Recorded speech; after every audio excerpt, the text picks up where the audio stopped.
звезды показалось, поймать их невозможно. Нельзя напасть на след. А кто такие фиксики? Большой-большой секрет. А кто такие фиксики? Большой-большой секрет. А кто такие фиксики? Большой-большой секрет. Будильник. Опять не прозвонил. Нолик, идем чинить будильник. Симка, буди Дим Димыча. Дим Димыч, вставай! Дим Димыч! Ну ты же в школу опоздаешь! Дим Димыч, ну вставай же! Вот это вещь! А где здесь батарейка? Это старинный механический будильник. Он работает не на батарейке, а на пружине. Как это? Люди эту пружину закручивают, а потом она медленно раскручивается и вращает шестеренки и стрелки.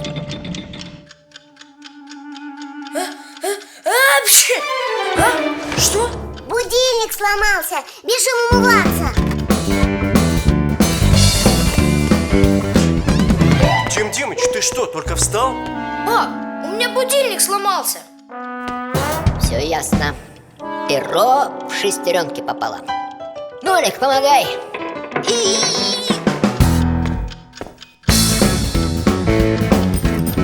Папу, что это? Похоже на землетрясение. И правда сломался. Давно пора это старье выбросить.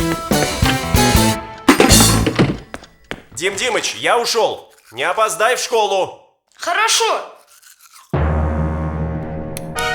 Где это мы? В мусорном ведре. И что с нами будет? Видишь ли, Нолик? Люди безжалостно выбрасывают неисправные вещи. Даже те приборы, которые еще можно починить, часто попадают в мусор. А мусор отвозят в жуткое, гиблое место — на свалку. Если в выброшенном приборе случайно окажется фиксик, ему грозит большая опасность. Моего дядю однажды выбросили на свалку вместе со старым телевизором. Он едва успел выскочить из-под гусениц бульдозера и чудом не попал на мусоросжигательный завод. Он потом несколько месяцев бродил по огромной свалке, пытался что-то чинить. И совсем одичал. Хорошо еще, что его нашли фиксики-спасатели и вернули домой.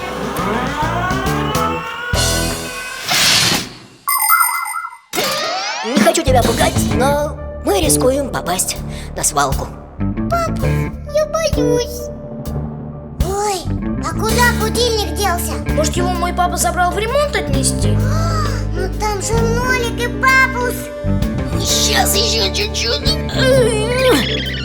Не хочу на свалку. Нихныч, выход только один. Нужно починить будильник. А как? В будильнике, кроме главной пружины, есть еще одна. Эта вторая пружина стоит на тормозе и ждет. Когда маленькая стрелка доходит до часа, на который установлен будильник, пружина соскакивает с тормоза и начинает крутить шестеренки, а те приводят в действие молоточек, который часто-часто бьет по чашке звонка.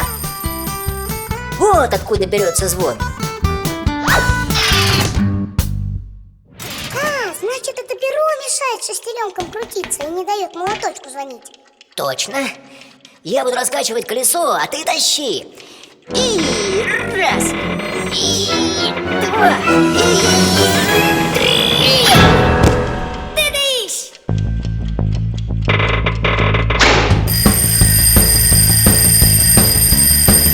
Симка, кажется, звонит мой будильник. Беги на звук, скорее. Ага, кто-то выключил звонок. Ой, землетрясение опять началось. Нолик, Ноличек, я здесь. Нолик, на часы починили. А что с ними было? Перо в шестеренках застряло. И откуда оно там взялось? Ой, это, наверное, из-за того, что я будильник под подушку сую, чтоб спать не мешал. Так, значит, из-за того, что кое-кто не любит вставать по утрам, мы чуть на свалку не попали. Кстати, если этот кое-кто не поторопится, он в школу опоздает. Ой, правда.